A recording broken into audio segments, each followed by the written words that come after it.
समुंदर के बीच एक ऐसी जेल जहां पहुंचना ही अपने आप में एक सजा जैसा था। इंडिया से हजारों किलोमीटर दूर अंडमान आइलैंड्स में बनी एक जेल जिसे आज हम सेल्यूलर जेल के नाम से जानते हैं, लेकिन इसका एक और नाम था कालापानी। आखिर ब्रिटिश ने इस जेल को इतनी दूर क्यों बनाया और इस जगह की कहानी इंडियन फ्रीडम स्ट्रगल का इतना इंपॉर्टेंट हिस्सा कैसे बनी। नमस्कार दोस्तों, मेरा नाम सुमन है और आपका स्वागत है हमारे अपने चैनल पर। वीडियो पसंद आए तो लाइक कमेंट सब्सक्राइब करना ना भूले। चलिए शुरू करते हैं। 19वीं सदी में ब्रिटिश अथॉरिटीज़ को ऐसी जगह चाहिए थी जहां प्रिजनर्स को मेनलैंड इंडिया से दूर रखा जा सके। अंडमान आइलैंड्स इसके लिए परफेक्ट लोकेशन थी। चारों तरफ वाला समुंदर मेनलैंड से बहुत दूर और उस वक्त कम्युनिकेशन और ट्रैवल भी एक्सट्रीमली डिफिकल्ट था। यहाँ पर भेजे गए प्रिजनर्स के लिए सबसे बड़ी पनिशमेंट सिर्फ जेल नहीं थी बल्कि आइसोलेशन थी। अपने घर से दूर, अपनी फैमिली से दूर और अपनी पुरानी जिंदगी से कंप्लीटली कट ऑफ। ब्रिटिश ने अंडमान में पहले भी प्रिजनर्स को रखा था, लेकिन बाद में एक मच लार्जर प्रिजन कॉम्प्लेक्स बनाने का डिसीजन लिया गया। सेल्यूलर जेल का कंस्ट्रक्शन 1890s में शुरू हुआ और 1906 के आसपास कंप्लीट हुआ।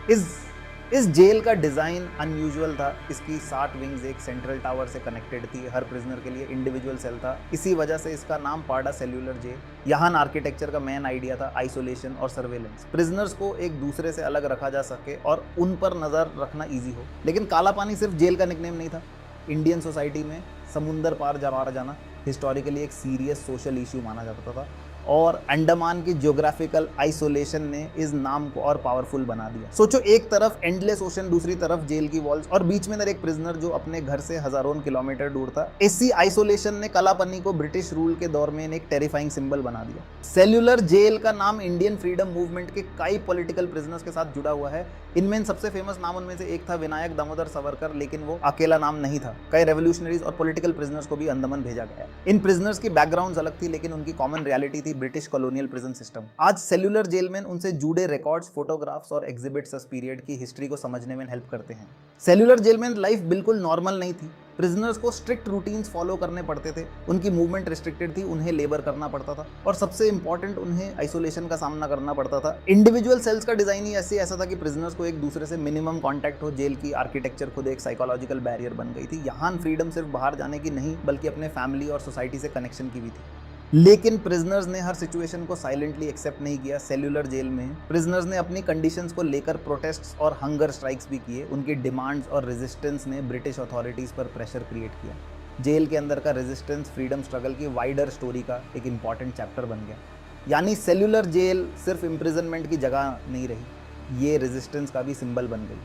फिर आया 1947, इंडिया इंडिपेंडेंट हुआ, ब्रिटिश रूल खत्म हुआ और जिस कॉलोनियल सिस्टम ने सेल्यूलर जेल को एस्टैब्लिश किया था वो भी हिस्ट्री का पार्ट बन गया। टाइम के साथ सेल्यूलर जेल को प्रिजर्व किया गया। आज इसका एक मेजर पार्ट नेशनल मेमोरियल के रूप में एग्जिस्ट करता है, जहां लोग टूरिज्म के लिए ही नहीं बल्कि फ्रीडम स्ट्रगल की हिस्ट्री को समझने के लिए भी जाते हैं। आज जब आप सेल्यूलर जेल को देखते हो तो पहली नज़र में ये एक ओल्ड हिस्टोरिकल बिल्डिंग लग सकती है, लेकिन इन वॉल्स के पीछे एक बहुत बड़ा हिस्टोरिकल चैप्टर छुपा है। वही कॉरिडोर्स, वही सेल्स और वही समुंदर। डिफरेंस सिर्फ इतना है, जहां कभी प्रिजनर्स कन्फाइंड थे, आज वहां लोग हिस्ट्री को समझने के लिए आते हैं।